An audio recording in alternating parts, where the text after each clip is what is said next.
Okay, hi families. I'm going to start doing this very often, so I have to kind of get over my concern about production values and try to just make these quickly for you guys because I want to do more of them. They may not be as fancy. You may hear, I don't know, a cat throwing up in the background or someone flushing the toilet or anything could happen. So anyway, I want to review now the vocabulary for the zebra group. This is the second list of words. I'm hoping to go back and add the list for the first lesson after I finish the current ones. I want to make sure that you have all these, that you have access to them on the blog. My fingerspelling is lousy today. Anyway, so here are the words. There are 1, 2, 3, 4, 5, 6, 7, 8, 9, 10, 11, 12 words. The first one is kind of a funny one. It's antenna. Okay. So the story that they're reading is called Ant. The sign is ant. Put an A on top. Across ant. And of course ant have antenna. So the word that ends with AE means the plural. It means many of them. Okay. Antenna, and then kind of wiggle your fingers. It's really the same sign that we use for alien or very similar, but the kids know we're talking about these on an ant and not about an alien coming in a flying saucer. Okay? Second word is, it's a little bit hard to sign. What you're going to do is take both your hands and you're going to put them with the backs facing out. Hook your thumbs together. I'm trying to get myself centered here. And you're going to curl your fingers up together. Okay? It's hard for me to get them straight here.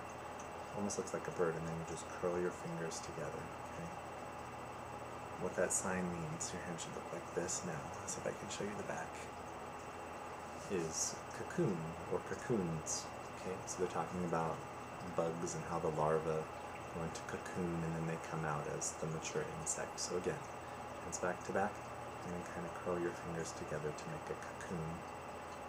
Because we're reading English words right now, we will not sign it as the ASL sign really. You would add the S to make sure the kids know that it's plural. Okay? The next word is colonies. So it's like a group of ants. And so normally in ASL, the signs that you use for like a group of something is a generic like this. Okay. The kids that I'm working with right now in this group, they tend to prefer signing with the C. It's the same sign for class. If I can spell it right, class. Okay. But for purposes of reading the story, I think that they are be fine using either this sign. So it's like you have your two hands together and then you go around colonies, or you can use a C for colonies. And again, for the plural, you have to add the S at the end. Make sure they see that, make sure they use it. Okay? The next word, there is no sign. We spell it. Fungus. How would we give them the spelling word for the test? Well, we'll explain. The fungus will say your word means plant, has no leaves, no flowers, and the kids should be able to remember the word from that. Okay? Larva. Again, the AE at the end means the plural. Okay? We're signing, it's just like a worm. And the kids know from the story that they're reading right now. The larva means like the baby bugs before they change, become ants. Tunnels is the next word. That's number 6, I think, on the list. Tunnels, the best way is really to show the shape. So you can either do like this, if it's like a tube, and the ants have many little tunnels that go this way and that way and all around. You can also use this classifier. and kind of show the shapes. It's like your hand comes down and around, down here, down. Just kind of be creative, showing all the different tunnels. Right. Number 7 is nearby. Take this hand that's, this is my left hand, this is my right, this is the one I write with. It's far away, and I bring it up close to the back of the other hand. It even has a little bounce at the end, kind of too. I'm watching myself on the camera. It's good for me too. I'm seeing some of my signs aren't really as straight as they should be. They should be, 2 hands should be kind of lined up with each other. Okay. Stalks. We're talking about the antenna again. So basically you're describing the shape of it. You can say like this, stalks. Stalks. I'm going to take this and this finger to show something thin and long, and pull them apart, and then add the S for stalks. Okay. A carpenter, some people sign builder, some people have the nail and the hammer, and then this is a sign language, it's a classifier that means agent, means the person who did it. Okay, so carpenter or carpenter, you can use that sign also. For the spelling and the vocabulary test, you would probably use the word carpenter. I prefer that one. Okay. Next word is number, 7, 8, and 9, I think. And it is saw. We're going to do, actually, I'm sorry, it should be 4 fingers. Use the back of your hand. This is my left hand. My right hand uses not 3 fingers, which I've been trying to do, but 4. And you saw on the back of your hand. Saw.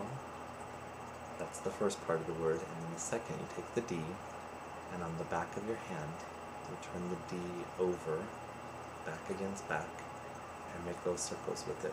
Okay, dust. So all together, the sign would be, have the flat hand, saw, dust. And I've explained to the kids, if you have some wood and you start to saw it, all these little pieces fall off, and they're called sawdust. Okay. And the next word is log. The kids should know this. I found they grouped both of the students. They knew from before. LOG is pretty simple. You just put down the same flat hand that you used for saw, or saw. I keep signing wood, saw, and then you just do with the L. Okay. Log. Something about that's feeling funny. I'll double check that one, but log. I think it's just a L. You can see from the side, it looks like this. Also, for practice, explaining the concept, you can finger spell it. Any words in ASL that are short, most people just spell log. Okay. And the last word I explained a lot today. I'm expecting the kids maybe won't remember because they were laughing. They thought it was really silly. I was trying to explain to them what a parasol is. I explained it as a fancy lady. She goes outside and she doesn't want the sunshine on her. So what does she do? She has a very small umbrella, and it's called a parasol. So if you sign and explain it as a small umbrella, it's not for raining. It's different.